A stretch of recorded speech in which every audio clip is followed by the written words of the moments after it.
the likely crime scenarios. The Force Public Relations Officer, DCP Frank Kumba, was here, and part of what indicated was from their scenario sketching, we were likely to have higher incidence of cybercrime. You were also likely to have higher incidence of sexual offenses. You were also likely to have higher incidence of domestic violence. And this is because people are in close proximity and they are locked down and it's persisting for a while. Idleness sets in, and before you know it, you start having all of these kinds of offenses. So in terms of anticipating the nature of these offenses, I think that the law enforcement agents were well on course. But how the various communities and other related agencies have responded now that the numbers are coming out, it will be a different consideration altogether. The police ordinarily should have gender desks at various locations, but I don't think that they have it in all their commands, or for that matter, in all their divisional offices. So I think it's one of the things that they also have to take a look at, so that when these incidents occur, what are the reporting lines? I mean, it's a father violates the daughter. To whom should the daughter report? I mean, yes, I think those are the ways to. Yes, the lockdown sort of brought to the fore something that has been happening for a while now. It must have been happening for a while before the lockdown sort of exposed it. And I think that there should be more stringent measures on these rape cases. And talking about stringent measures, the chairman of the Governors Forum is on record to say that the Governors Forum will appeal to Mr. President that there should be a state of emergency declared as regards rape. And he has also indicated that, and will encourage his colleagues, nobody should avail prerogative of mercy for rape cases. And so at every level, I think it is being taken very, very seriously. Okay, thank you so much. That's we haven't taken the editorial. Time. Yes, we'll take the editorial. Yes, let's just go very briefly to the editorial. National Assembly and NDDC face-off. It's all over the place. Well, you see, when you are in hard times like we have a challenge, a health challenge foisted on us, and whatever measures they will take as experts, the legislators who represent the various constituencies will think that maybe it is not enough, and wherever they have reports from their constituency about shortfalls, there's need for feedback. So there's a need for coordination between those who are the health experts and also the legislators to make sure that Nigerians are better protected. Okay, thank you so much, Bayo, for coming on Good Morning Nigeria. As usual, it's been a pleasure. We'll take a break right now. When we return, our conversation begins. Coronavirus, also known as COVID-19, is spreading at an alarming rate all over the globe, including Nigeria. With the number of infected persons in Nigeria increasing daily, prevention is better than cure. Coronavirus has no cure. The virus spreads from one person, who affects two persons, and by the time the affected person is isolated, the two persons have affected four, and it keeps spreading. You must take preventive measures to save yourself and that of the people around you. Always wash your hands with soap and water. Put distance between yourself and others. Whenever you cough or sneeze, cover your mouth. Clean and disinfect surfaces. Stay at home if you're sick and contact the proper authorities. Together, we can cut down the spread of the coronavirus. This message is brought to you by the Nigerian Television Authority, NTA, Africa's largest TV network. Welcome, dear. Have you washed your hands? Inside my house again. This thing not the key black man. I don't know if it's misinformation or poor hygiene that will kill you first. Coronavirus is real, and good hygiene practice will save your life. Anyway, no hand washing, no eating. I will not take care of it. That's what I'm saying.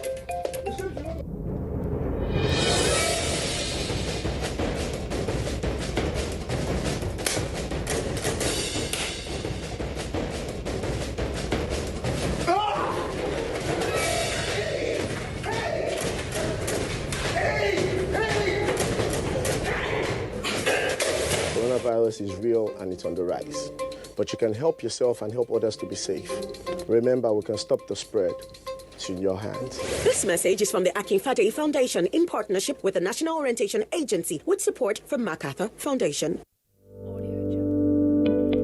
Coronavirus is real. Steps to avoid this pandemic.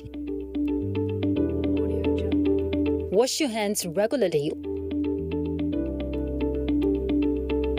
or sanitize your hands. Keep social and physical distancing. Avoid crowded places. Stay at home unless absolutely necessary. Don't touch your eyes, nose, or mouth if your hands are not clean.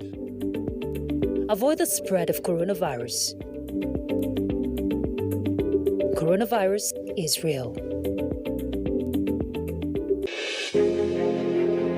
There is a lot of fake news and report circulating, especially on social media, on the coronavirus. Do not believe or partake in the spread of these fake reports. If it is not on the official website or news from the Nigerian Center for Disease Control, NCDC, disregard such report. Only together can we beat this virus.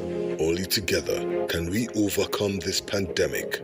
Follow the instructions and guidelines provided to combat this virus. Most importantly, stay at home. Self-isolate, regardless of your status. The virus doesn't move unless we move.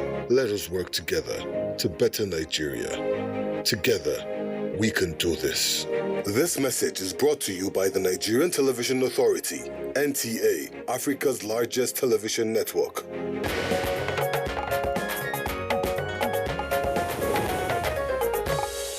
Welcome back. The aviation sector, no doubt, is one of the critical segments of the transportation industry that contributes significantly to economic development. And so, the present government accords priority to the aviation industry to realize its full potential. Oyoyemi Ajayi in this background report chronicles some of the milestones realized in the last 5 years of the Buhari administration.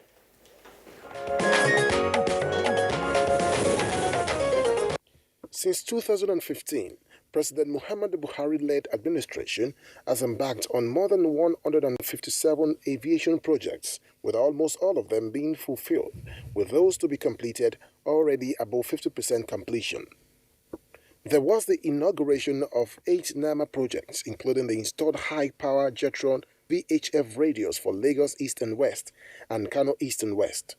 Also, the CA2 instrument landing system, renovated Centrex building, including the CCTV surveillance system. The Ibadan Airport Terminal building and Benin Airport were inaugurated to enable night flights and flights during poor visibility at the airports. The construction of the new international terminal building at the Nnamdi Azikiwe Airport, Abuja, which started in 2014, was completed by this administration. Also, Abuja International Airport became one of those to be linked by rail, as Port Harcourt International Airport new terminal building was also completed in 2018 to boost passengers' comfort and prepare for projected traffic expected to double in the near future. 10 megawatts independent power plant for the Nnamdi Azikiwe International Airport was executed to complement the power needs as well as other critical projects for the airport.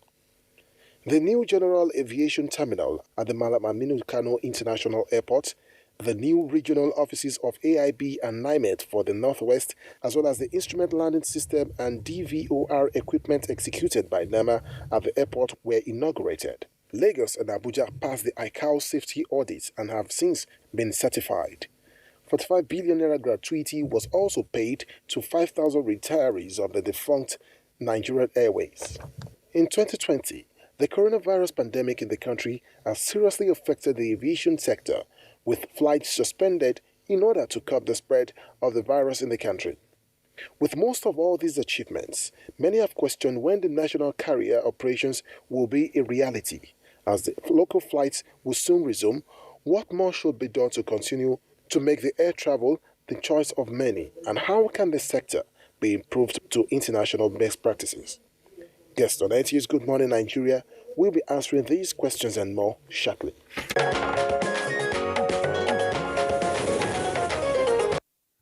Many thanks to Oyoyemi Ajayi for that very elaborate background. It almost gives the impression, Juma, that that's the end of discussion. So, all right. But happily, we have guests with us in the studios as well as those joining us from remote locations to elaborate further on those issues and then provide responses to our questions. First, let's welcome Senator Hadi Sirika, Honorable Minister of Aviation. Distinguished Senator, Honorable Minister, a pleasure to have you with us again on Good Morning Nigeria. Thank you very much indeed. Okay. A pleasure.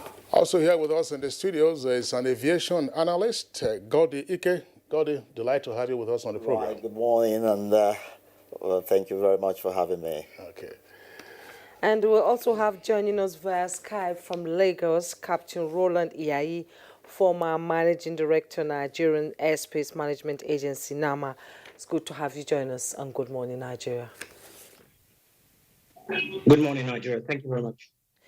And from our Kaduna studio, we have Captain Muhammad Joji, Managing Director, CEO, Sky Power Express Airways Nigeria Limited, former Managing Director and CEO, Nigerian Airways Limited, and former Chairman, Coordinating Committee, Abuja, Kaduna Airport Relocation. Captain Joji is joining us from our Kaduna Network Center. Thank you so much for joining us.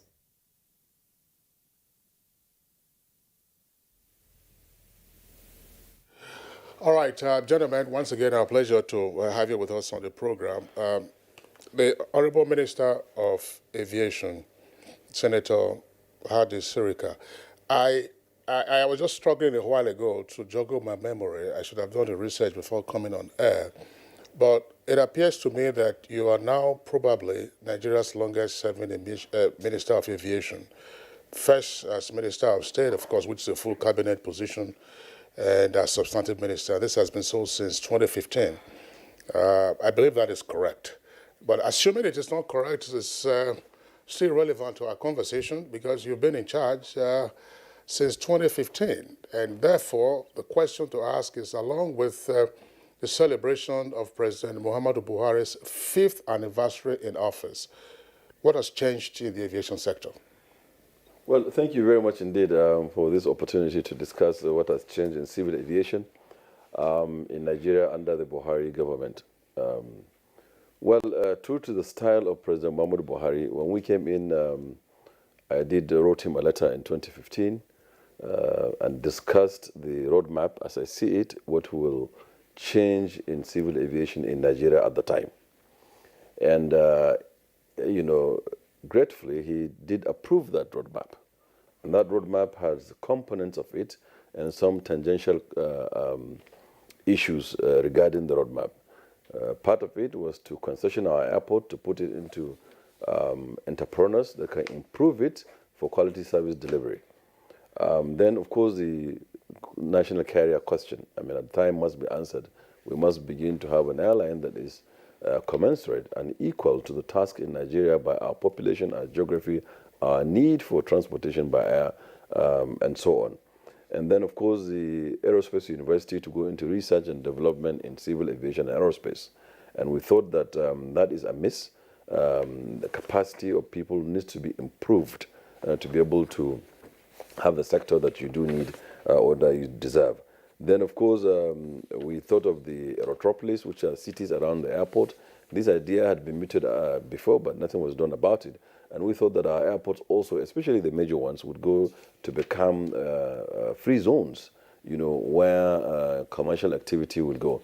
Because we thought that airports are not described as people lazily describe them to be, some say they're shopping malls, some say they're just point of landing and taking off.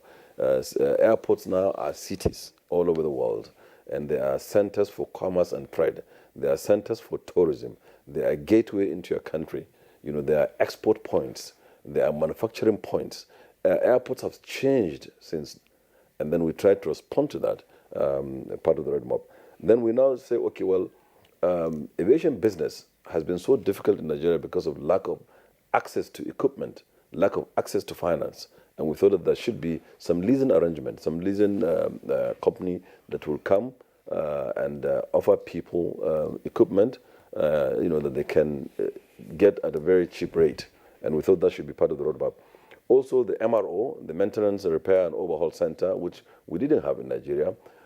And Nigeria being 200 million people, contiguous with the rest of West Africa, if you like, and Central Africa, we are 600 million people. And that is twice the size of the US in population.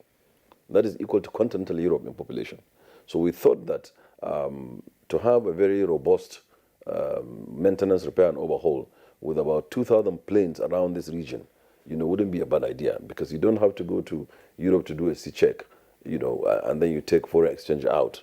And then, of course, even ferrying the aircraft alone to go and come back, you spend $250,000, and that's a huge loss to our revenue. President Muhammadu Buhari approved that as part of the roadmap. I also remember that we intended to review the acts, Civil Aviation Act, that establishes these aviation agencies and the regulators and so on and so forth. Now, the Civil Aviation Act, since 1963, when Jaja Wachuku was minister, if I remember, up to 66 or thereabout, that was the first time that acts were established, and then they were never reviewed until when I got to House of Reps in 2003. And I picked up as then deputy chairman of the Committee on Aviation. I picked that up and championed it, and we got it reviewed. But because we delivered it in 2006, just very close to elections, we didn't do a very detailed job, I must admit. We just did what we could at the time and then delivered the act. So we thought we should review it. And now, happily, it's in the second reading. It's now for public hearing, and then before it comes a law. So this is part of the roadmap, and we thought that most of our infrastructure has decayed, dilapidated, and is not safe for operations, and that we should go gradually, even though we came at a very difficult time as a government, at a time when oil prices have fallen from $140 per barrel to less than 30, to in their 20s, less than production cost. That was when we took over the government. We took over government going into recession. We took over government when there are no finance, no money. But fortunately for us, at the time, where Nigeria was owing $600 million to airlines that are doing business in Nigeria. And in all of these challenges, we said, okay, well, we will just go phase by phase to pick those critical infrastructure, to develop them, to build them. And we so did. So that's the starting point. And what has changed? What has changed today, example, is that we thought implementing that roadmap will see people, the propensity to fly will increase. People will love to fly.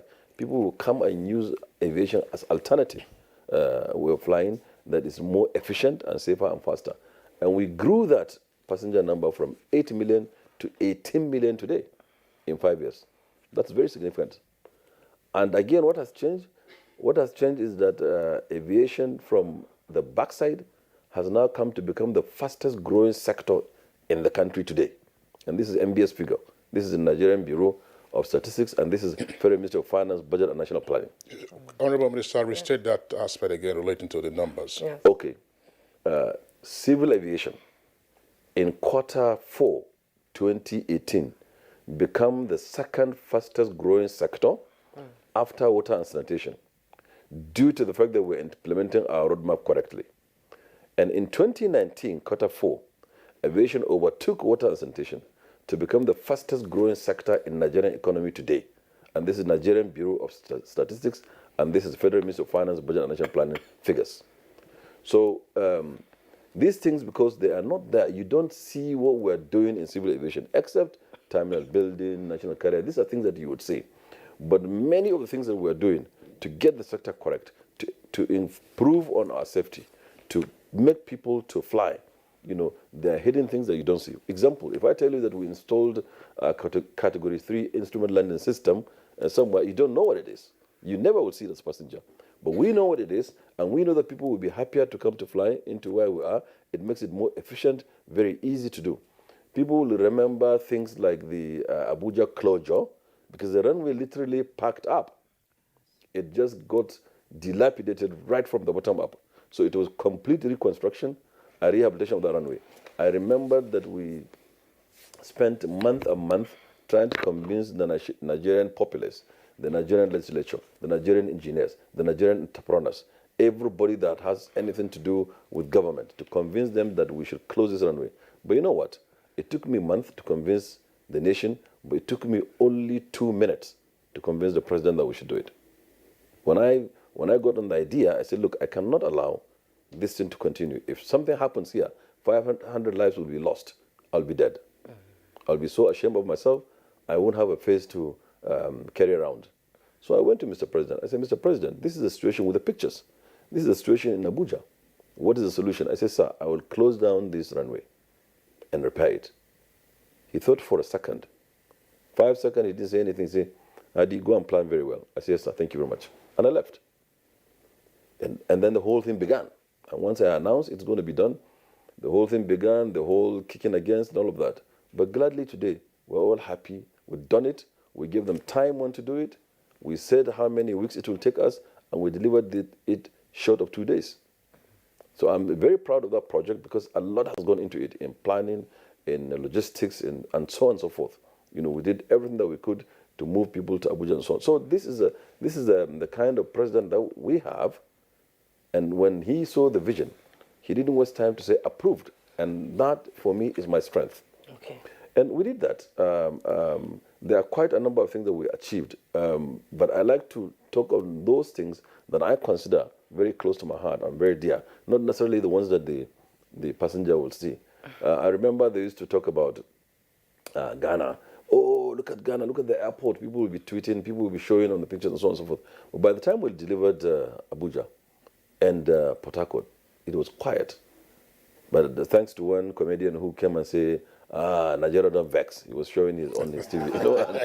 That's the social media. Yeah, he was saying, oh, Nigeria don't vex. See, this is Nigeria.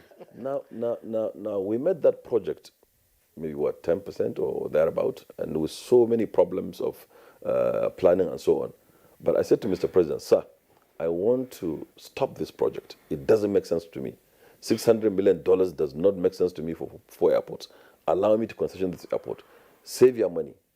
He said, no, that we must complete every infrastructure that is started by previous governments. That is my style. I said, thank you, sir. Your wish is my command. And I left. Okay. And I went and cracked my brain to ensure that we finish those airports. Sure. And it's a huge, huge challenge also to bring it to where it is now. And we'll be delivering Lagos and Kano, for example, in next 1 or 2 months. But the ones that are close to my heart is where we met the training school in Zaria and where it is today. Where it is today?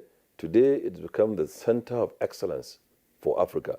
International Civil Aviation Organization, ICAO, conducted audit around the world of all the schools. From what we've been doing, it now becomes the center of excellence for Africa, offering one of the best trainings. In fact, it has the highest number of ICAO training courses in the entire world today.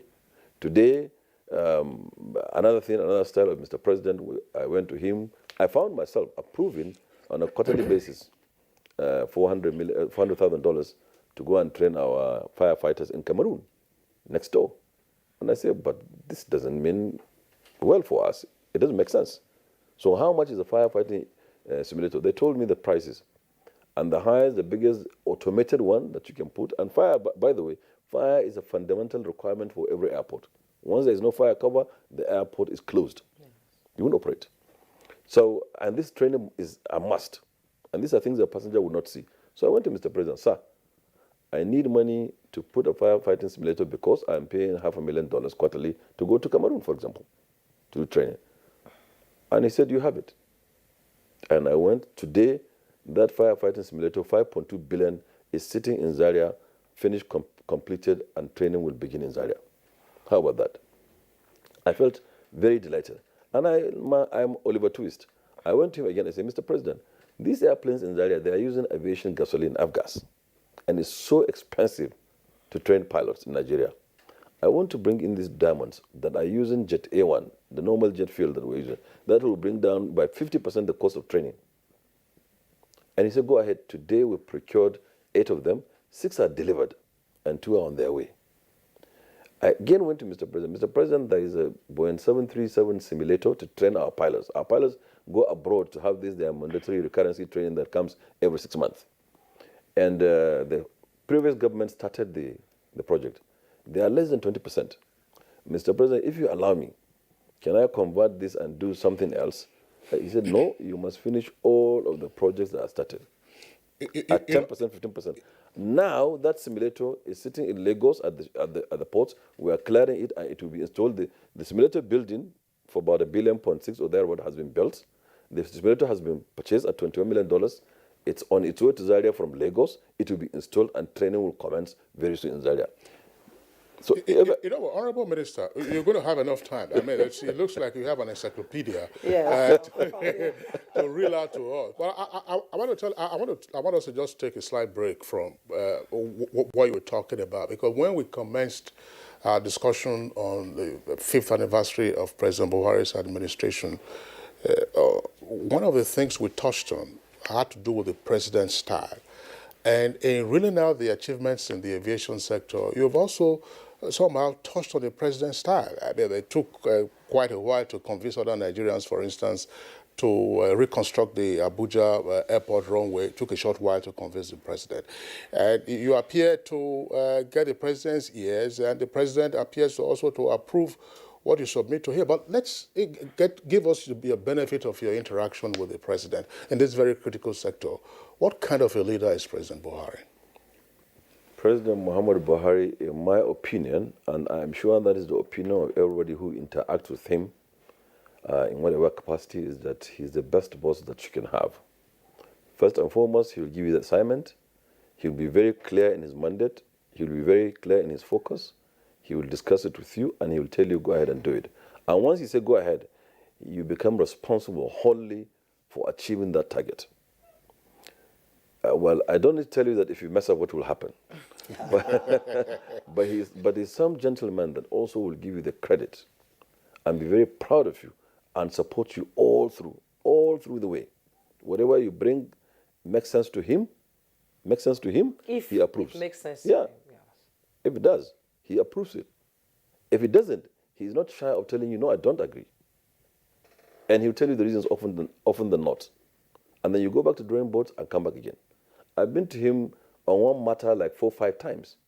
You send me away. He said, no, I will go. I come back. Eventually it gets approved.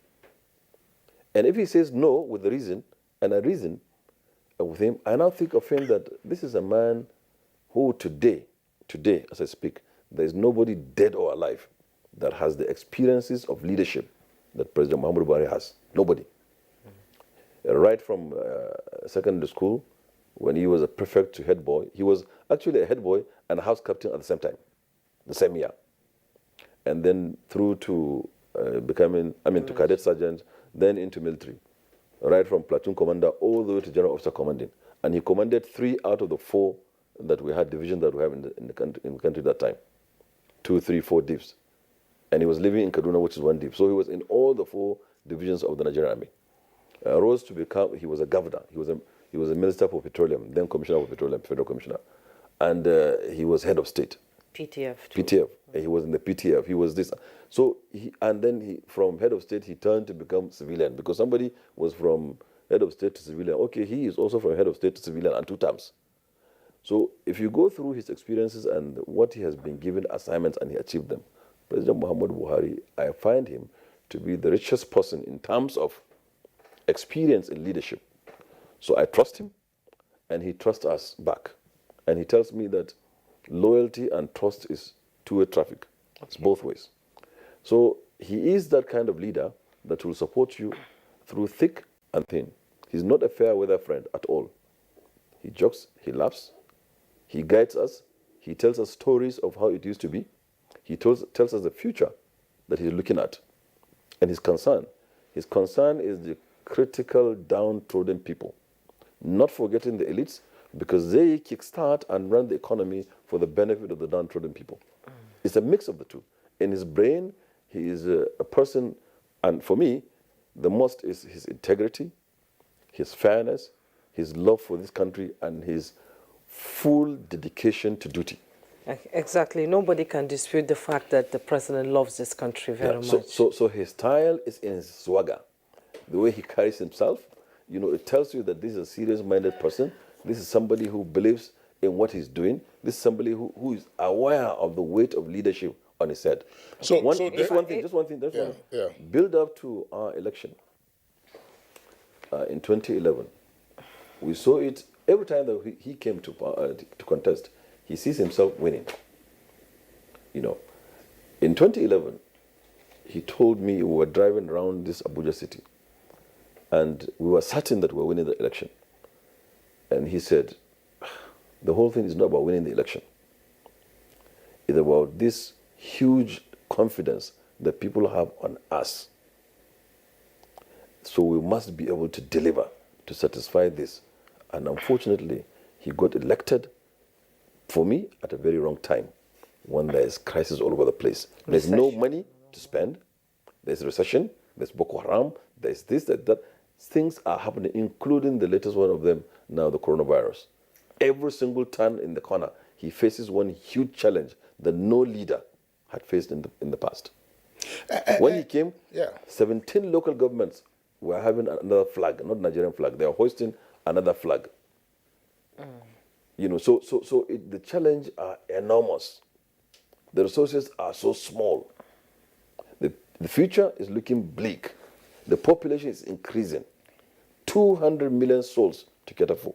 Okay, talking about resources now, when you came on board, you sort of, brought in stakeholders to show them the roadmap for the aviation industry. And about the concession now, I want to talk about the concession. You sought for a proper restructuring of an agency like the Federal Airport Authority of Nigeria, describing, I'm quoting you, the repositioning as most critical to industrial growth and than concession of the airport, as experts say it will bring more revenue to government and development of the industry. How far has it been on that? Thank you very much indeed. I mean, when we came in, like you rightly said, the roadmap, when it occurred to me in my head, I penciled it down, I called the bureaucrats in the ministry, they agreed with me, that's the way to go forward, tweak it a bit, and then we put it to the stakeholders here in Abuja and in Lagos. About 1,000 people attended, and we discussed the roadmap and got it approved by Mr. President. And the restructuring of agencies, example, when we came in, we had Federal Airport Authority of Nigeria that has 45 general managers. 45. And you have 22 airports. The meaning is that every single airport has 2 general managers, including Azare, Akure, and Katsina. General manager. A general manager is a level 17 with the vehicles, with the PA, with SA, with all of that retinue of staff and parliamentary office. And so we thought that, no, this is wrong. It's top heavy, is bogus, is unattractive, and it's just an expenditure.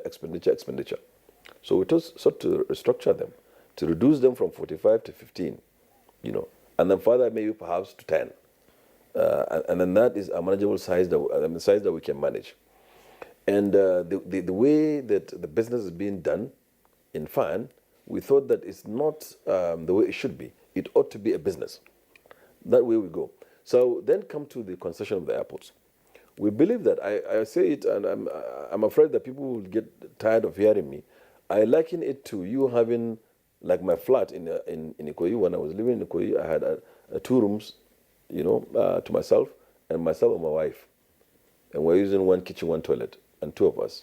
Then imagine now I marry 4 wives and produce 30 children and bring my aunts and aunties, and suddenly we become 100 people in the same house of 1 toilet, 1 kitchen, and 1 bedroom, 2 bedroom. Definitely we'll need a plumber permanently on standby to be fixing the toilet that will be flushing. So that's the story of our airports. Lagos Airport that you see now in 79, the whole vision at its capacity, highest capacity, was meant to be for 2 million people at its highest. But it was built for only 200,000 people. Only 200,000 people per annum.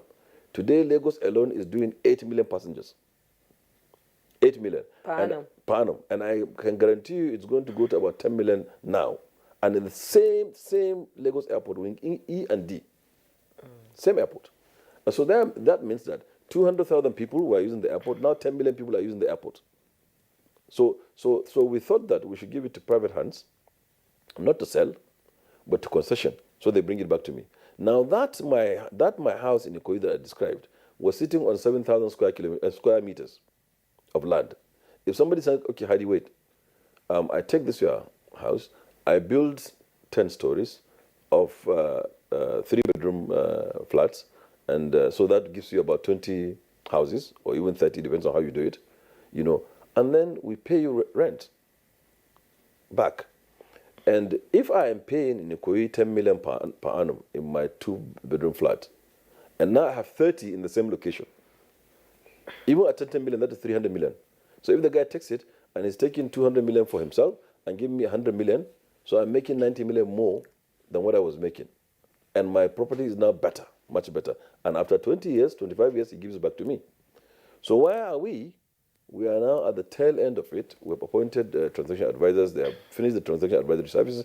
They come back to us. We went to ICRC, which is the regulator of this concession, and we've done the business case and approved, and now we're going to go to market. And once we go to market, we find somebody and say, we give him Lagos, we give him Port Harcourt, we give him Kano, we give him Abuja, to start with. And then later Enugu and the rest will follow. We will concession all these airports. So you'll begin to see more investment in the airports. Of course, now we have added value to the airports because now we're finishing Lagos in a few months from today. And then we're finishing Kano also in a few months from today. We'll finish Port Harcourt and Abuja. So their prices will go high. So we'll get better value and more money. And so that concession is on course. Okay. All right. Honorable Minister of Aviation, thank you very much. I mean, we just allowed you to roll. We'll still come back to you in the course of the conversation. The other guests who are also experts in aviation, practitioners too, are here with us in the studios, as well as our Kaduna Network Center and via Skype, Captain Roland Iyaye. Let's bring in first Godi Ike. Godi Ike, I mean, you've listened to the aviation minister. The numbers are heartwarming. I mean, if you've increased passenger traffic or passenger volume from 8 to 18 million in 5 years, that's a huge story. Plus other things he has said. But as a monitor and observer of the sector, what is your reading? All right. Honorable Minister actually told us this way back in 2018, and I have graphic information of everything he's, and I am shocked and surprised that he read them out, off his head without taking a look at any paper or his system. So what he just told us is something that he did in almost 60 clips. That was precisely on the 8th of November 2018 at NAF Center. That's correct. Very correct, isn't it? I was there, and I listened to you. It's quite impressive, I must tell you. The only aspect of it that I keep wondering how we're going to deal with, that's boxed my mind, is the fact that we have all these developments and all these increase, going on. It should be what they call directly proportional. That when this increase goes on, airlines should be doing better, making more money and acquiring more airplanes. Unfortunately, what we see at the moment is that it is inversely proportional. I mean, he and his colleagues have done so much, increased, passenger numbers, and then airlines that are supposed to be benefiting from these increases and who should be making more money and expanding and bringing in, modern airplanes and getting better and better, are rather dying. So, I mean, it doesn't make sense to me. The whole thing should be directly proportional. As what the Honorable Minister has read out is increasing, airlines should be, increasing in their activities. So, what is responsible for this, inverse, that's right.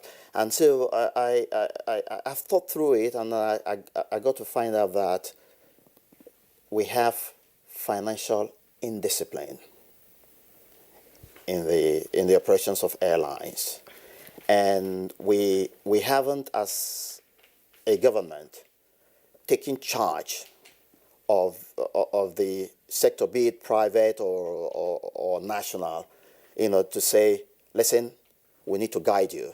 We need to develop your account system, and we need to tell you how to operate, responsibly. Because looking at everything that's been done and put in place, there's absolutely no reason for any airline to go down. But we found them going down anyway. And so that's an issue that we need to look into even on this program, and try to analyze why this is happening, and then prefer suggestions how we can take charge. Like when I say we, I'm talking about government, taking charge without necessarily being in the business of running airlines. You can, because aviation is a highly regulated sector, and therefore nobody should be afraid of being regulated.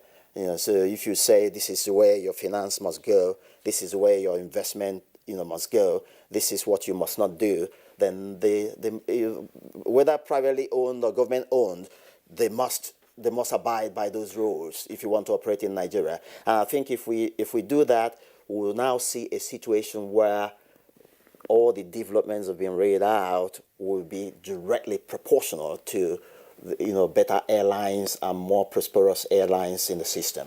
That is the point I want to drop for further discussions when we come another round. Okay, thank you so much. Would now like to join our guest in our Kaduna Network Center, Captain Muhammad Joji. They say there's no way we can have this discussion without, looking at the present situation in Nigeria.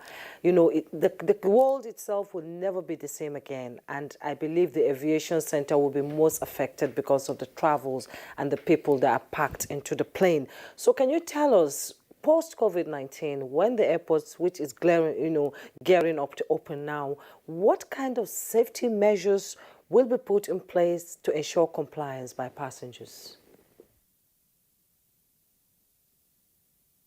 Good morning, ladies and gentlemen, especially Honorable Minister who like an oil sheikh. But however, you see, first of all, I must look at the testimony of aircraft accident statistics in Nigeria.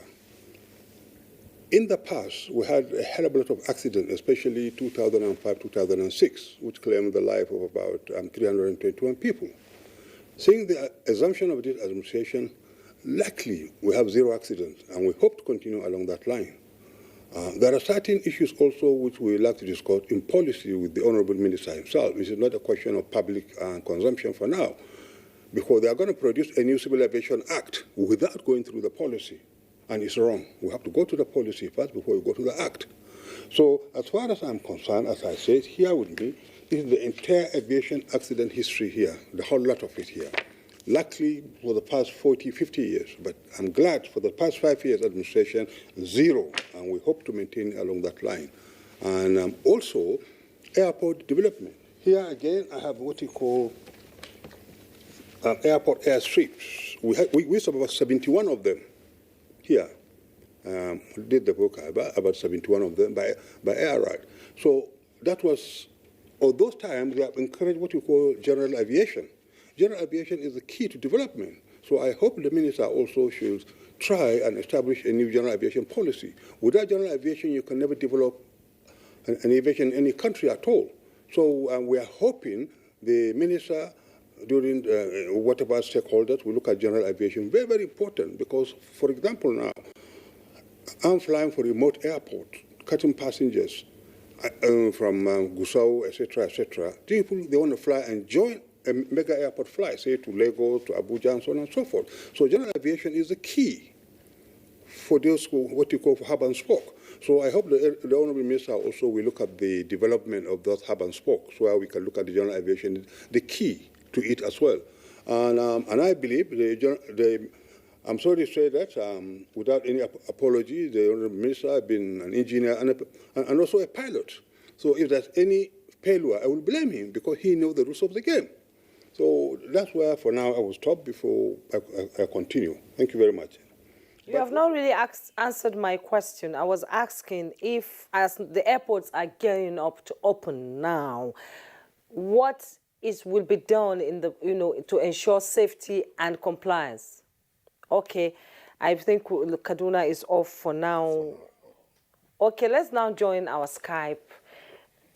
That will be, yes. That's Captain Roland Iyaye. Captain Roland, yes. Yeah. He was on the screen a while ago. Captain Roland Iyaye, right there, that's him on the screen. It's one of our regular guests on Good Morning Nigeria. Captain Roland Iyaye, of course, you've listened to the aviation minister and indeed the other guests who have responded to some of the issues that he has raised. From your opinion, have we gained altitude sufficiently with the aviation sector? And if so, what are the critical success factors, and do you foresee any turbulence ahead? Thank you very much, Kingsley. Good morning, Honorable Minister. It's nice to see you after several years. Indeed, I think we've done quite a bit. We've done well. But again, I mean, like everything else, there's quite a lot of areas that need to be addressed. I've listened very carefully to what the Honorable Minister said. All the various projects is reeled out as, things have been achieved. Indeed, most of all these projects have been achieved. I agree with him. But I believe that one of the things we should have done, which fortunately I had spoken to him about in 2015, pretty much looking at the fact that we had paucity of funds, was a matter of prioritizing areas. There are quite a lot of low-hanging fruit areas, which ordinarily I think if the industry had taken cognizance of early enough, would have helped. I've listened to Godi Ike when he talked about the fact that with everything the minister said, the industry is somewhat improving, but unfortunately the airlines are dying. I'll give you a very quick answer to that. The Honorable Minister is aware that all the agencies in aviation, the 6 of them, rely 100% on the airlines. And I say this because, as we see today, as soon as COVID-19 came in, 17 airports were declared unviable. I disagree with that position, but that's where we are today. Now, and that's simply because all the airlines, by one way or the other, are taxed. The taxes, the fees, and the charges imposed on the airlines are, essentially what funds aviation. Now the airlines are not flying, you do not have any income. So all the agencies are near comatose. The government has to come up with funds by which way they will need to invest in the agencies to keep them afloat. The thing is, if, for instance, the Federal Airports Authority of Nigeria would reappraise its priorities and look at how it will focus on non-aeronautical revenues around the airports. Currently, I think the non-aeronautical revenue is about 80% of their income. If they would do that to be 20% and 80% non-aeronautical revenues, the airports will remain viable even when airlines are not flying. That's the argument there. Now, the thing is, I believe for us to be able to make appreciable progress, in addition to what the ministers reeled out, we need to have regulatory reform. I am very happy he mentioned the fact that we have a civil aviation bill and indeed all the other bills before the National Assembly awaiting the final reading and assent into law and all the rest of it. I disagree with portions of the bills that have been sent because those are not bills that were discussed with the airlines. The current bill, for instance, the Civil Aviation Bill 2019, seeks to criminalize airlines for certain reasons, which I think is would be at variance with the context of what the industry is all about. Airlines are already regulated. Airlines are already overtaxed. If you continue to burden airlines with taxes, airlines will not be viable, irrespective of what infrastructure you have on ground. So I think there is a need to review substantially some of the regulatory issues, policy issues. I'll give an example, and I'll give the minister a cue as to how we can solve a problem, rather than just say there's a problem. The issue, for instance, of saying airports are unviable. When we deregulated in 1985, we had several airlines come in operating the same type of aircraft Nigeria Airways had. Now, if you deregulate a market, you already fragmentize that market. With a fragmented market, the capacity for airlines cannot be the same. Now, all we have in Nigeria are airlines competing on capacity rather than fares. So you don't have a situation where somebody says, I want to go to Abuja and I'm ready to pay 10,000 naira, and you'll find a flight. No, you can't. Airlines are charging about the same between 30 and 35,000 naira per seat. So what airlines are competing on, are not fares, but capacity. Deregulation actually means that you'll be able to compete on fares. So there's a distortion there. Now, where does that distortion come from? Again, if we go back to the numbers in the agencies, the over-bloated numbers in the agencies, there's a tendency to say that, look, we need to charge more fares, more tax. seem to have lost the Skype there. Yes, I will now come back to the Minister of Aviation. You know, the sector has suffered quite a huge loss, and around the world, experts are calling for a bailout. Is this foreseeable in Nigeria? Well, I would have loved that you allow me respond to a few issues being then I can answer that one. Well, I must say that I agree with the two speakers in part, or in most part, but just to allay their fear that Roland has just raised now, the bill is still a bill. It's covenant between me and them.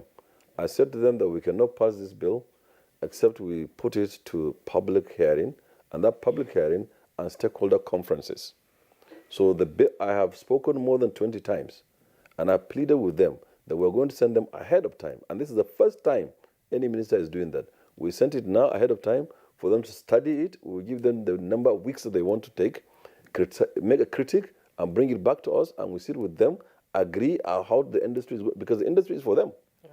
It's not for government. And then we take it back to National Assembly, and National Assembly will pass it. So you should be calm. That's why we give him ahead of time. So he should continue to critique and bring it back to us, and we take it to government. Simple as that. So that one is not an issue anymore. And I think what he's talking about, that when we deregulate the industry, everybody bought aircraft that is like Nigeria Airways, and therefore we cannot find, if I say 30,000 naira to Lagos from Abuja, I can't find the one that goes for 10,000. That is entirely dependent on the entities that are doing the business. It's their business model and choice. Okay. They chose the kind of airplane that they want to use, and that is not in our hands. However, I agree 100% with what Godi has said, that we have responsibility for economic regulation, to be able to get into those airlines and say whether they are healthy in the first place, financially healthy, which speaks to volumes on safety, because then you cut corners if you're not healthy. So that we are going to strengthen, the new thing you are going to see, strengthen that economic regulation within the context of civil aviation regulation in the country, Nigeria. And it's going to be at par with international standards, because we are regulated, like he said, from the ICAO SAPs, the standard recommended practices of ICAO, and any other entity out there like IATA and the rest of it. We will all partner and ensure that this industry is getting value for its money. I also I've listened also to my elder brother and thank him for calling me Sheikh, because now I have the new COVID look. Yes, you do. Yes, but just to say that our focus really is on this safety and doing things right. I give example. From the beginning of time, there is no government that made the efforts to certify our airports according to international standards, except this government. And we're able to certify 2 airports, Lagos and Abuja. We've been clamoring for it, government in, government out, we in the industry. Nobody did it, but we did it. And then we're on our way to certifying Kano and Port Harcourt, and then all of the airports. So this airport certification, for the first time in Nigeria, it is done under this government. And that speaks volumes of our concern for safety and doing things right. And when you say airlines are not doing well and all of that, you see, that's our own thinking. That's why we have changed the roadmap and tweaked it to ensure that whatever we are doing is translated into what the airline would do. However, the airlines are facing several challenges. 1, governance. 2, lack of capacity and depth. The Nigerian airlines are backed by money bags who thinks that 90 passengers times 25,000 equals to this, and it's huge money, and they get into aviation business. And bingo, they find it, they get in there, and they found that, no, this is not the way I think about it, because maybe one single engine change can take away all the profit they made in the last 5 years. So it's an industry that has very narrow margins. Roland also spoke about viability of airports. I strongly don't believe that there's any airport that is not viable.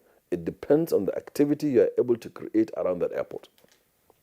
I'll give you an example. When I was in the opposition in 2006, late Eradua was governor in Katsina. He called me to come and deliver a lecture suddenly and said about something, the economy of Katsina, Nigeria, Katsina Economic Summit, something like that.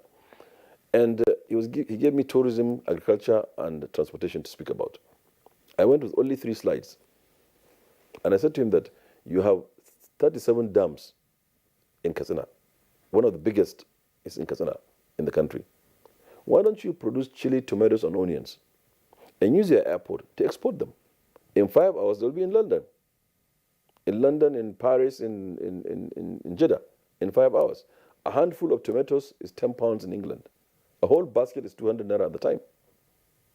You make foreign exchange, and because airplanes are going and coming and going and coming, you start doing wheels and brakes in Katsina and servicing the planes, and you begin to put over some service center, then becomes an MRO, then etc. So you can use that airport, you can use an activity around airport, create it. Today we're having Akure. Akure was dead. Today we're doing 2 flights a day. So it depends on the activity that you create around the airport and the business. There are no longer points where we land and take off with airplanes. No, we should not be living in the past.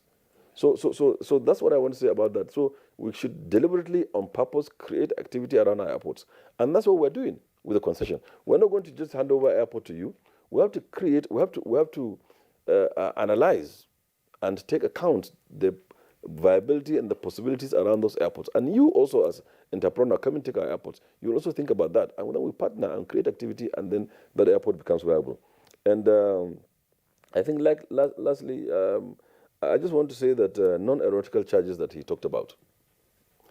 Well, is the chicken or the egg, you know. Non-aeronautical services are all products of the activity of airlines around the airport.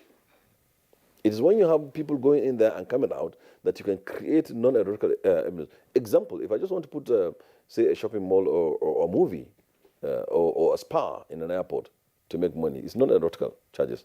But then there has to be the passenger that will get in that flight to use it. Okay? So therefore, I agree totally or in part with Roland, but you do need the activity of those airlines. And those airlines, they suffer from, 1, lack of access to equipment at a very good price. And it's challenging, we found out, and it's part of our roadmap. 2, lack of finance, funding.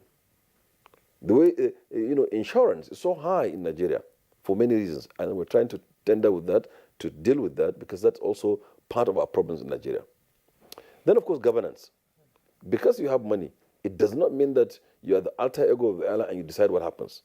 I know, maybe it's not for the price, but I know in some of these airlines, and they are not, well, some of the former airlines, I know of a guy whom I went to, a gentleman who was an airline. I applied to get a job there. I went to him. And once he arrived at the office, he asked everybody to move to a certain location. We all went there, and we found musicians, press singers, and everybody. And he asked for the Lego sales for the day. And it came in sacks. And he was just doling out the Lego sales right there. I said, there goes my salary. And I left. And I left. And this has not changed. It must. Even the choice of the kind of aircraft that you operate to make money, like Roland says, without calling names, I've seen somebody today who had brought an airplane that nobody wants to fly in the world because it guzzles fuel. It's a 4-engined airplane as against a 2-engined airplane. Okay, now, because you don't have access to finance, because there's lack of capacity, because there's governance issues. Today, you go to apply to bring in an airplane. There's an 18-year-old airplane. That 18-year-old airplane, and you want to compete with an Ethiopian airline that has taken a delivery of brand new airplane. He's burning 30% less fuel than you're burning on the same route. How are you going to compete? How? Tell me. There's no magic. You buy an 18-year-old airplane that has 4 engines, that is guzzling fuel all over the place, and then you want to compete with a sleek 2-engined airplane that burns 30% less your own fuel. And fuel is 40% of your operational costs. If you look at the direct operating cost of airlines, you see what is happening with the fuel. And so you're guzzling fuel. And then, of course, maintenance will go high because the airplane is older. I was just wondering, Honorable Minister, and this is all tied up to the point Gordy raised in terms of seeing a rise in infrastructure and ancillary developments around our aviation sector, and then a dip, for instance, in the fortunes of airlines. And you have touched on a number of points, governance issues and the need to regulate them. Let's talk about the economics of airlines, probably something similar to what the central bank does with banks to ensure that they are healthy. But are you likely, as a government, to succeed in this regard, knowing the orientation of our business people? I mean, what you just described now is it's not strange. You go to the media industry, it's basically the same thing in the private sector. Some persons, just believe that, look, at the end of the day, I want to know how much came in terms of advert revenue or circulation revenue, and then off the individual goes with the money. So is this an area we are likely to succeed in? Because if we don't get the governance right, then management of finances and even the health of the airlines just might still be in question. Exactly, and that's the whole point. Yes, we will get there. It's part of the focus of government and part of the policy of government. Second is that the whole idea of bringing this national carrier thing is because year in, year out, from the times of Cabo, Okada, Haraka, Hako, Whole Trade, Chanchengi, all of them, ADC, Bellevue, name it. From those days, we see the same thing. They will get in there and get out, get in there and get out. And we do know that the market in Nigeria, 200 million people, sitting on 23,766 square kilometers of land, with no infrastructure like rail and roads. The aviation must tick. Aviation is a friend to high population. Nigerians are naturally mobile. They travel for nothing. So we think that we are a good candidate for a very robust carrier. And that is why we chose the option to have a private sector-led and driven airline. And it means that all of these, our Georges of this world who are the doyen of the industry, the Roland of this world who are investing, the AirPCs, the Maxis Air, and everybody can come and partner in this new venture to create a new national airline. That is number one. Number two, it doesn't also mean that their own airlines will die. No, but they should tweak their business model. They should get knowledgeable people to run their airlines, and they should give them a structure and a format where a very efficient, modest airline can begin to grow. And it's a question of time. When they get it right, they get the finance right, the governance right, the access to capital, access to equipment right, then they will be able to put a very nice, right airline. Overland today, responding to Roland again, Overland today is using turboprops all over the place. And I'm sure it's not the same price with the jets. So it depends on the business model. But certainly economic regulation is one issue that we're focusing on. And certainly also we're telling the world and people that these issues must be tended to. And if we do, it will increase the fortunes of the airlines, if you like. To round you to say that we are jealous. The primary purpose of us being in government and me being a minister, the primary purpose is for me to help businesses to continue to grow so that they will employ our people and provide the needed service. We need the service, we need employment. So my function is to support the airlines and the entrepreneurs in aviation business to be able to provide the service and employ people. That's my purpose of being a minister. And that is exactly what we think we've been doing.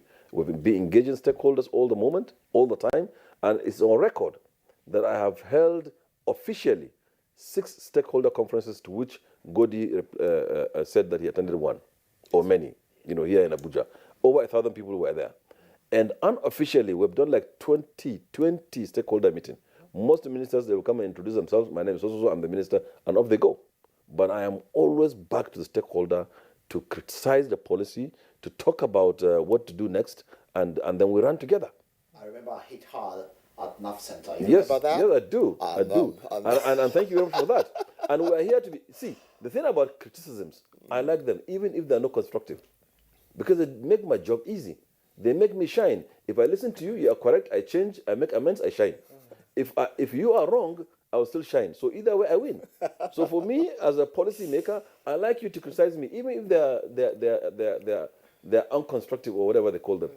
I don't mind them at all. They make my job better, much better, because I'm not arrogant. I listen. Okay. Well, thank you so much, Minister. We'll come back to you in the course of the program as it progresses.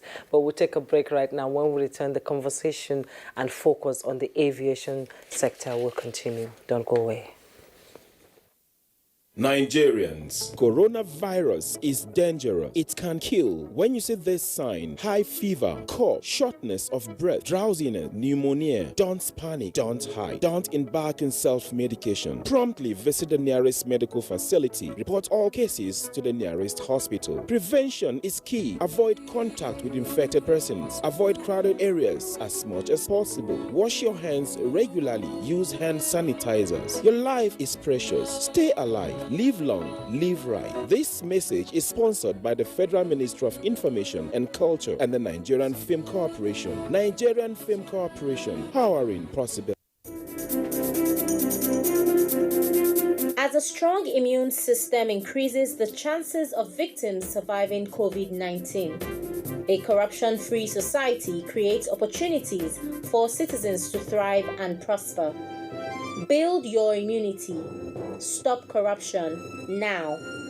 Report all acts of corruption to ICPC on this toll-free number 0800 2255 4272. This message is brought to you by ICPC and NTA. Nigerians, let us take responsibility. Stay healthy, stay safe, and curb the spread of the virus. Take responsibility. The coronavirus spreads from one person to another. Let us avoid crowd gathering of any kind for any reason. Take responsibility. Avoid traveling from one state to another during these lockdown restrictions. Obey all the rules that are put in place. Take responsibility. Stop spreading fake news and unverified reports about the coronavirus. There is no known cure for COVID-19. Take responsibility. Observe all the measures that can help stop the spread of the virus. Together, we can do this, but only if we take responsibility.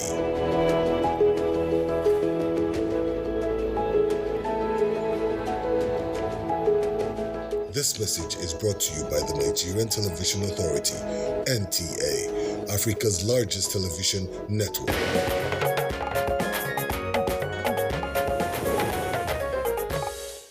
All right, welcome back, and instead, Good Morning Nigeria, reaching you on the network service of the Nigerian Television Authority.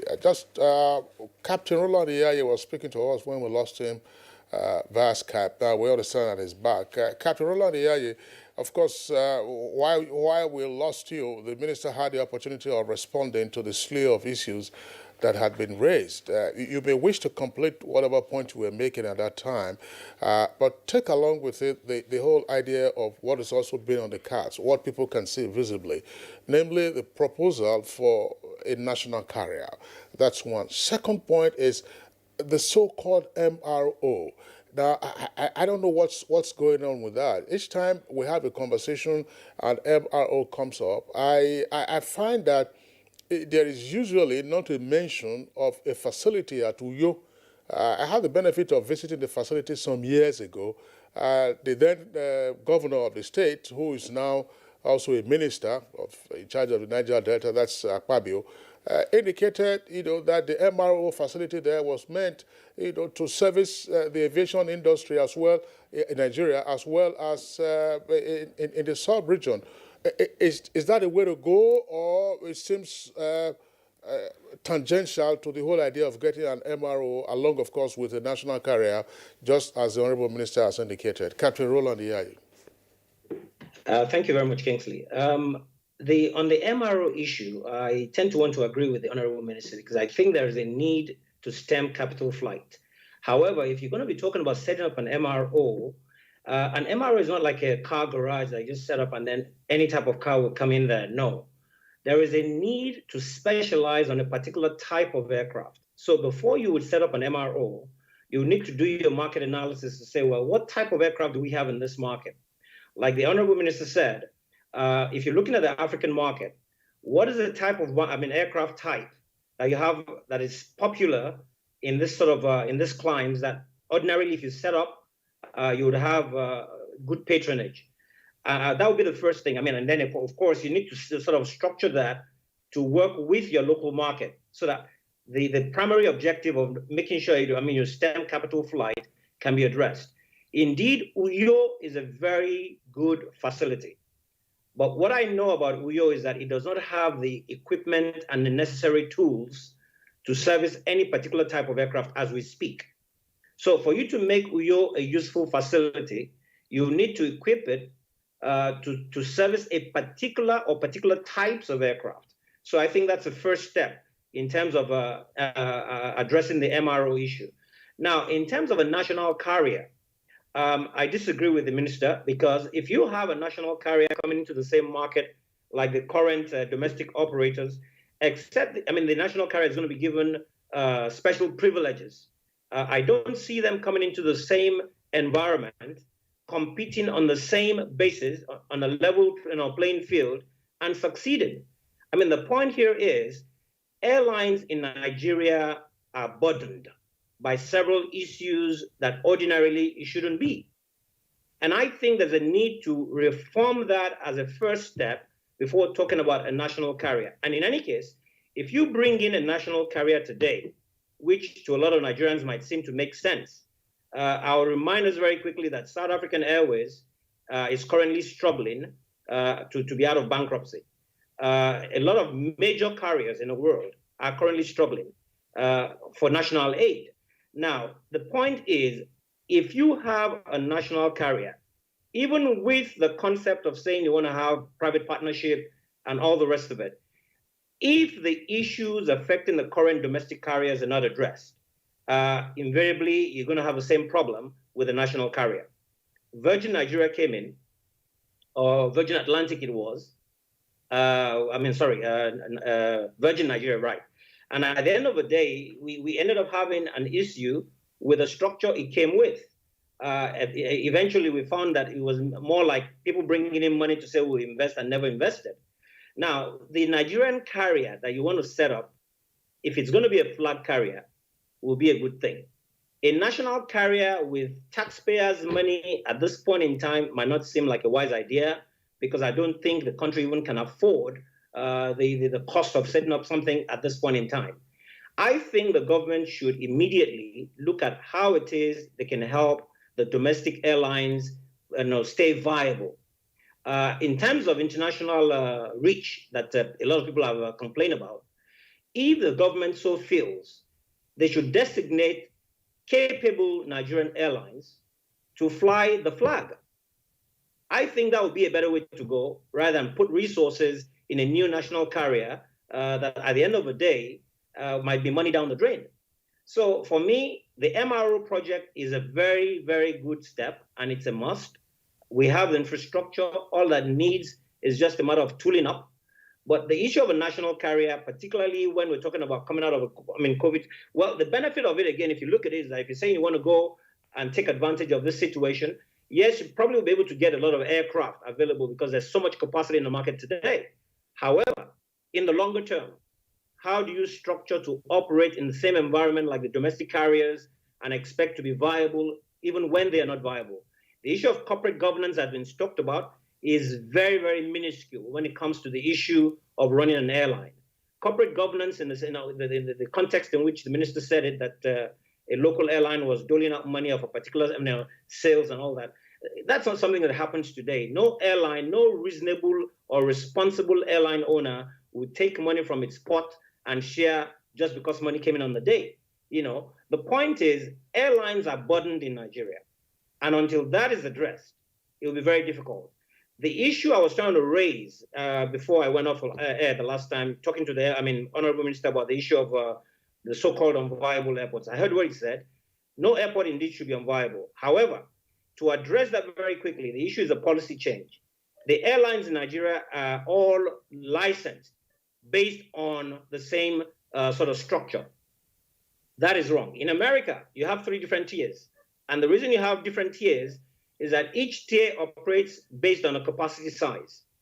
If you have that capacity size tied to a market niche, then it means that a lot of small markets in this country will be operated into by smaller airlines licensed to operate the same, the sort of capacity we're talking about. In 2006, we had a proposal to have Nigerian airlines licensed at 3 different levels based on aircraft capacities. If we did that, we would have probably 3 or 4 major airlines today, And all the other airlines will be either air taxis or some of small regional airlines operating about 50-seat airplane. Nigerian domestic market cannot contain or cannot carry more than a 40, 50-seater airplane, on a daily basis. The 737s we're flying on domestic market is a huge waste in terms of resources. Early morning, they're full because of the peak period, but between 10 and 2 p.m. every day, they fly empty.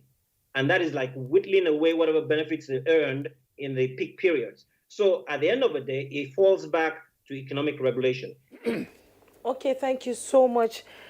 Captain Roland, we'll return to you as the program progresses. Now back to Godi Ike. So much has been done in the past 5 years and a robust turnaround in terms of infrastructure provision in the airport. So what lies ahead as the federal government continues to develop the sector? Right. Yes, a lot has been done. As a matter of fact, I often take out time on my own as finding myself as a stakeholder visiting, especially the Abuja airport to look around and see how things are going. And then I call up officials of FAN very often, sharing ideas and telling them what my observations. Now, the issue raised about airlines being overtaxed, appears to be ringing so much bell. I remember the chief executive of Air Peace, Chief Allen Onyema. He once was in the media and he said, of the 23,000 basic ticket fare that the airline received, that all that got home to his airline was 9,000 naira out of 23 tickets sold. The rest of them went to various taxis and various groups in the not necessarily.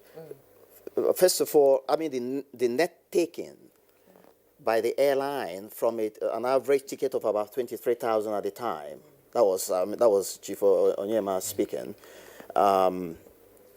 Is it possible? That's. I'm sorry, Godi. Yeah. So I take this along with it because you are still elaborating on what the problem is. Yes. In terms of the excess burden that airline operators have to carry. Yes. Might the Erythropolis concept help deal with this? Because FAN has been mentioned, for instance. FAN appears not to be taking advantage of even advertising opportunities in and around its. And then if an airport indeed is supposed to be like a city of its own, might this therefore then take off some of the burden from the airlines? Yes, as a matter of fact, airports, like the Honorable Minister rightly mentioned, airports are no more places you go to just land and walk in and take off. Airports are huge markets, huge.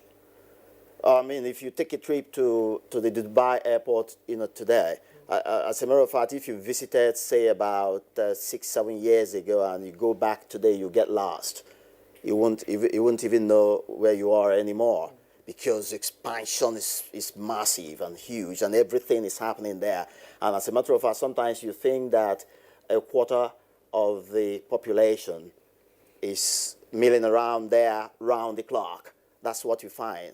So that's exactly what the Honorable Minister is referring to. And if we're able to really develop one, it will help a lot. And of course, it will also ginger the airlines to look for other ways of making income apart from the air tickets, because there will be quite a lot for everybody to do around there. But then this issue of because in my place, they say that when a child is crying and pointing a finger towards a particular direction, go to that direction, you would either see the father or the mother.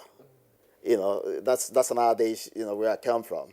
That when a child is crying and pointing a finger, look out to that direction, you must see daddy or mommy, there. So the person who caused the crying in the maybe That's correct. Or maybe the person who caused the crying, yes. So the airlines are crying out, and I think it makes sense that the Honorable Minister organize a committee of a think tank group who can look through what the airlines are complaining about, of being overtaxed and the rest of them, and then make come up with something that would be win-win for everybody, because we need to have these airlines really healthy and alive, and we need to because that's directly proportional to safety. Because if they don't make money, they'll start cutting corners, and airplanes will begin to fall out of the skies. And we don't want that. All right, thank you very much,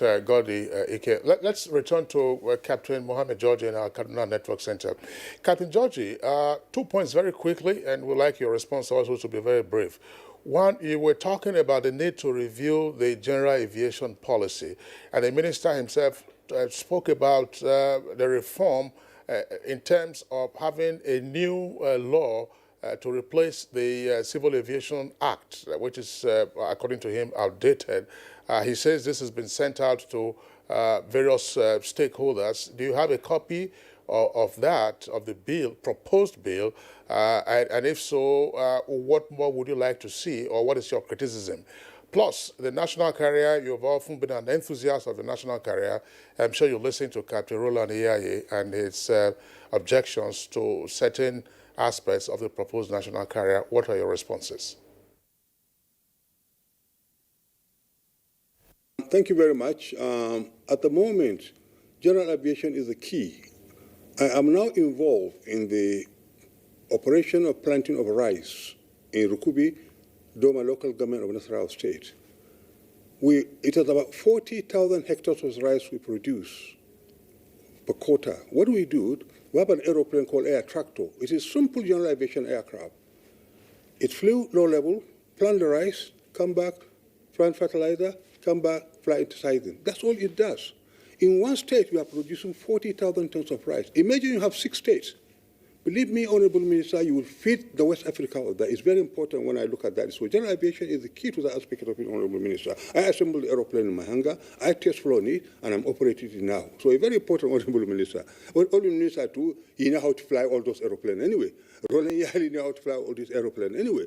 So it is a key. Also, it can be like a training ground for our young new pilots, because it's a propeller aircraft. They finish from school, they quickly go and integrate themselves in that. So that expansion is very, very good indeed. That's number one. Number two, you look at the what you call the national carrier issue, isn't it?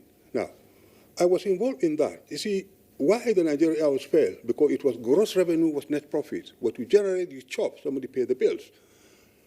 I can get back to you what you call 15th of May 1946, Resolution 682, Buckingham Palace. The present father of Queen of England, King George, started what you call West African Air Force in Council. And Nigeria, Gold Coast, now Ghana, and Sierra Leone, and Gambia. The headquarters was number 68 Broad Street, Lagos. Now, all these documentation was there. I have about 107 files on that on the national carrier issue. So if you can be said that, nothing wrong with the national carrier, but also they should be allowed concurrently to operate successfully with other, with some airline. If you say you only establish national carrier, those private airlines for the past 14 years are supporting the country, so there must be also a concession to be given to them. As I said, I have 107 files on that issue. My doors are open. We can sit down and discuss the national carrier issue, because I've been involved in that for 4 years, from Presidential Task Force up to the MD of Nigerian Airways. Thank you very much. Okay, thank you very much, Captain Mohammed Georgie. Back now to the Aviation Minister. We're getting your closing thoughts. There are a number of issues on the table for you to respond to, so bulletize your responses, Honorable Minister. But along with your responses, there are 2 other issues we haven't touched on. When will the Enugu airport be ready? It was supposed to have been ready in April, but coronavirus, of course, has created its own havoc. Secondly, Abuja's second runway, may have in controversy in the past now, it's been revived. The issue is being revived. When will the second runway for the Abuja airport, that's Nnamdi Azikiwe International Airport, be delivered? Well, thank you very much. Real quickly, second runway, Council last week approved the consultancy service to be given, and we hope to issue the contract before the end of the year. If the consultants come back with a design and we approve, we issue, and we have money luckily in the budget of 2020, so we would go ahead with that project, and I would assume that that runway can be delivered within between 24 and 32 months, so which is within the lifespan of this government. For sure, by the time President Muhammad Buhari would be leaving for Daura, he would fly out of the second runway, I hope. Then also real quickly about the Enugu runway, we were just about a few weeks, about 2 weeks or thereabout, to finishing Enugu when the coronavirus came and the workers just left. And we remobilized back to Enugu. We are now back in Enugu. I will be visiting Enugu, and then I will give a new date on once to finish, because the rents are here, but we've done a great number of jobs. I mean, work there, a great amount of work there, and we should be able to round up Enugu within a month. But I will give a definite date when I get there. Now, quickly to the response to Uyo MRO. Now, so we get it right. The roadmap. Maybe Roland missed part of my statement, and I'm sure he must have been around when I was talking about the roadmap. The roadmap is actually intertwined with each other. You need an airline to service the MRO, i.e. to give the MRO business, to give them the engines to deal with, or the airframe to deal with, you know. And also, the MRO needs the airline to survive. And you need also the airport for the airline. So every sector of our roadmap, including the cargo terminals that we're talking about, agro-allied cargo that I didn't speak here, you know, also needs, and the roadmap is intertwined. So the Uyo MRO, like he said, they have the shed there, but there are no equipment. In fact, when I visited last year also, they don't even have floor. But that's not the point. The point is we will support Uyo to develop MRO. And so you get it right that the MRO should not be only one MRO in Nigeria. There are hundreds and hundreds of MROs in England, for example. There are hundreds and hundreds of MROs all over the place. And like he said, it should be speciality based. What is in the study we have, we know exactly the type of engines that are very popular in the subcontinent of Africa. And in Africa, there's only one in Ethiopia, serving Ethiopian Airline, one in Egypt, serving Egypt Airline, one in Morocco, serving Royal Air Morocco and Air France, and the one in South Africa. That's all. So in this West and Central Africa, there's no MRO. So if we have in Nigeria 3, 4, 5, we'll still have market. So therefore, the one in Uyo will support, they continue, they can partner with anybody that wants to partner, but all these things are private sector. And we've gone advanced. We've selected candidates who applied, and then we will select the winner very soon, and then we'll have an MRO in Abuja quickly. Then about the airlines and what they take out of the ticket from 23,000 to 9,000, whatever it is. First and foremost, services must be given. Services.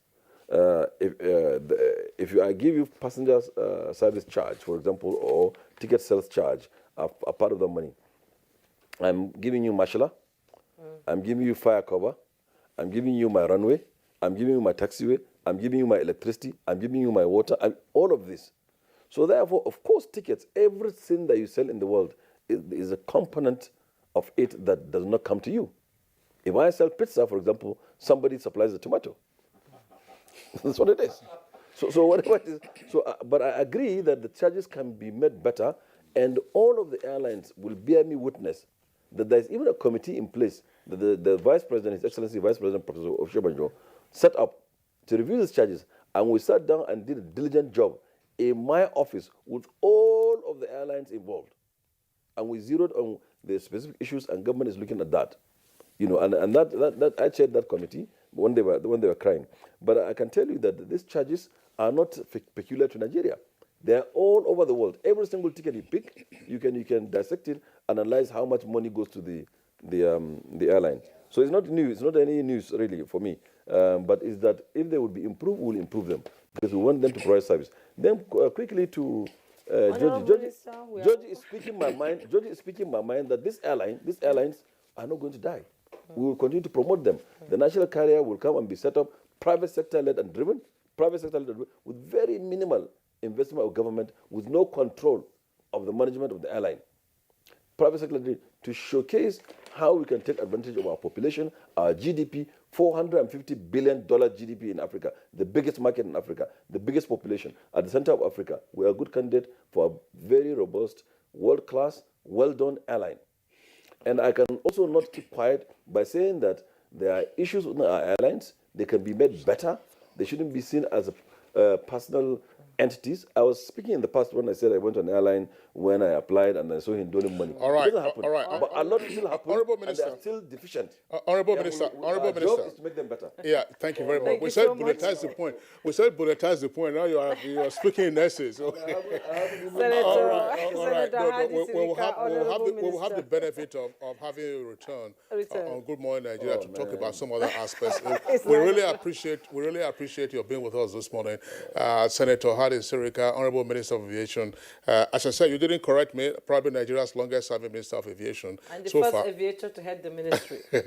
All right. Thank God, Ike, aviation analyst. Thank you very much for being our guest this morning. Thank you, my pleasure. All right. From Lagos via Skype, we're joined by one of our regulars, Captain Roland Iyaye.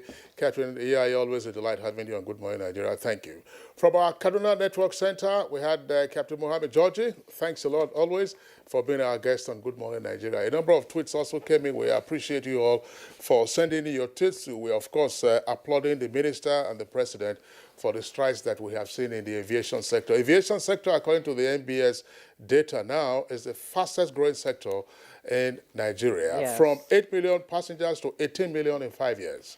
Once again, we thank you for tuning in. We're back tomorrow, same time, 7 o'clock in the morning. Until then, stay safe and be well. My name is Kingsley Osadolo. And I'm Juma Yusuf. Do have a great day. And remember to observe the physical distancing and stay safe.